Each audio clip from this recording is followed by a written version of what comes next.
UP के विधानसभा चुनाव 2022 के 5वें चरण के चुनाव प्रचार में प्रयागराज में चुनावी सरगर्मी तेज हो गई है, जहां प्रदेश में प्रयागराज के रहने और उससे ताल्लुक रखने वाले बीजेपी के दो बड़े दिग्गज नेताओं ने विधानसभा चुनाव में अपना नामांकन पत्र दाखिल किया है।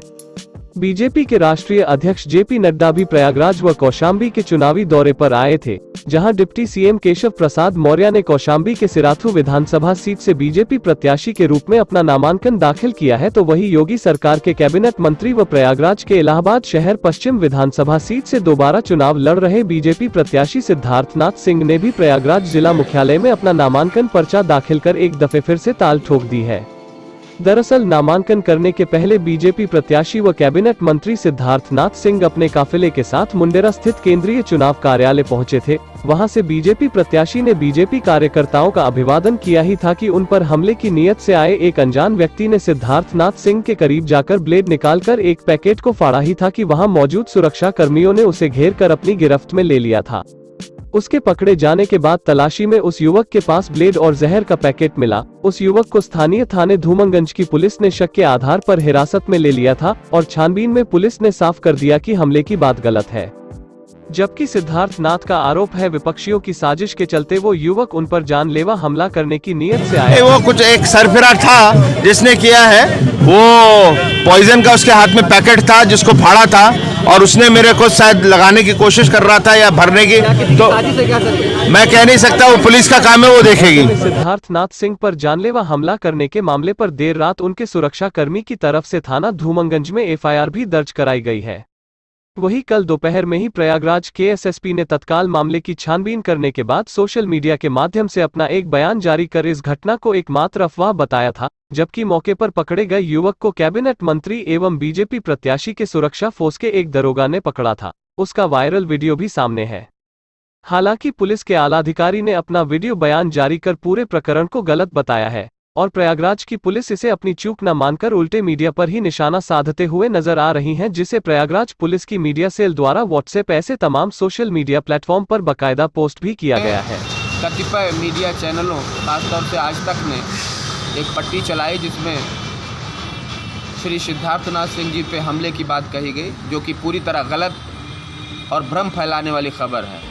प्रयागराज पुलिस द्वारा जारी इस पोस्ट में आधिकारिक तौर पर साफ लिखा गया है कि श्री सिद्धार्थनाथ सिंह जी पर कथित हमले की बात झूठी पाई गई। कथित हमलावर युवक हिमांशु दुबे पुलिस की हिरासत में है। यह ग्राम केराव, थाना जलालपुर, जिला जौनपुर का रहने वाला है। हमले की बात पूरी तरह से निराधार है। मीडिया को सत्यता से अवगत कराया गया तथा भ्रम न फैलाने की सख्त हिदायत भी दी गई है। उधर पुलिस के इन सब दावों को दरकिनार करते हुए योगी सरकार के कैबिनेट मंत्री व बीजेपी प्रत्याशी सिद्धार्थनाथ सिंह अपने काफिले के साथ नामांकन पर्चा भरने निकल गए थे।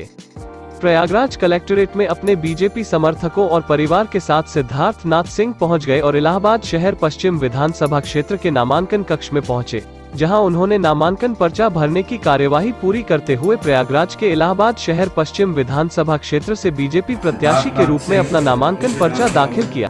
विधानसभा में स्थान भरने के लिए अभ्यर्थी के रूप में नाम निर्देशित हुआ हूँ। ईश्वर की शपथ लेता हूँ कि मैं विधि द्वारा स्थापित भारत के संविधान के प्रति सच्ची श्रद्धा और निष्ठा रखूंगा। मैं भारत की प्रभुता और अखंडता अक्षुण्ण रखूंगा।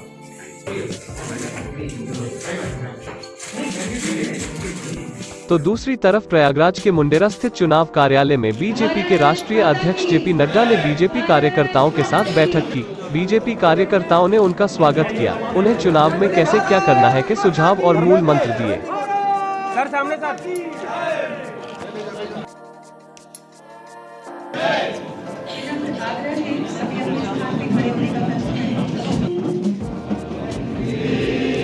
इधर नामांकन पर्चा दाखिल करने के बाद बीजेपी प्रत्याशी सिद्धार्थनाथ सिंह से मीडिया ने चुनावी मुद्दों पर सवाल किया तो उन्होंने कहा कि मैंने शहर पश्चिमी से भूमाफियाओं को उखाड़ फेंकने का काम किया है। माननीय मुख्यमंत्री जी के विकास कार्य को और भी मुझे आगे ले जाना, क्योंकि मैं एक्सपेरिमेंटल बॉय हूँ बुलडोजर सीएम का, और इस बार भी मेरा बुलडोजर चलेगा। यह किसी को कोई धमकी नहीं है। अभी तो यह मेरा सिर्फ एक ट्रेलर था, पिक्चर अभी बाकी है, और इस बार भी जनता मुझे मौका देगी तो वो मैं निडर होकर फिर से फिल्म का काम पूरा करके दिखाऊंगा।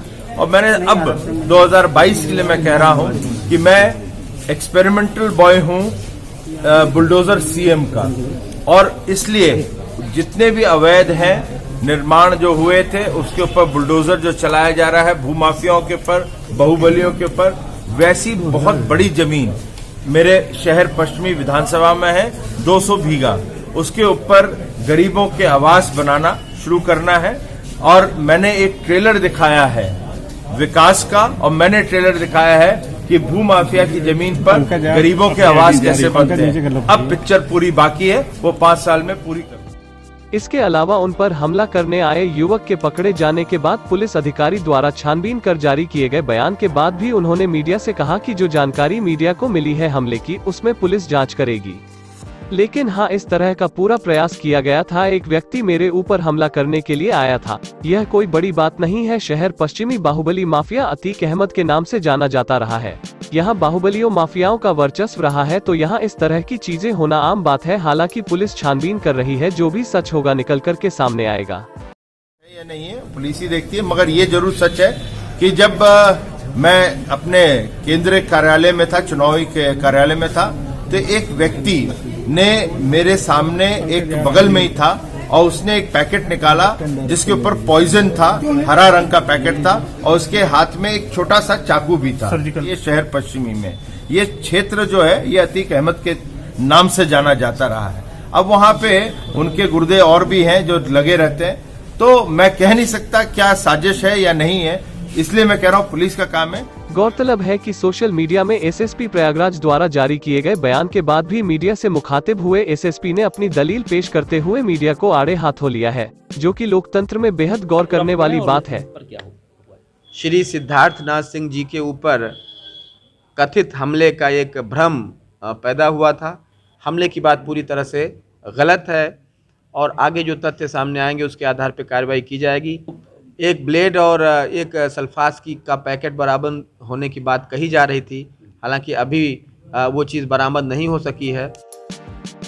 बहरहाल अब देखना यह है कि बीजेपी प्रत्याशी पर हमले के मामले पर देर रात दर्ज कराई गई एफआईआर से पहले ही छानबीन में जारी की गई पुलिस की थ्योरी कितनी सही है, या फिर वाकई में जानलेवा हमले की कोई साजिश थी, ये जांच के बाद ही पता चलेगा। हमारी यूपी के विधानसभा चुनाव से जुड़ी हर स्पेशल ग्राउंड रिपोर्ट के लिए देखते रहिए सबसे तेज न्यूज। हमारे चैनल को सब्सक्राइब और लाइक करना ना भूलें।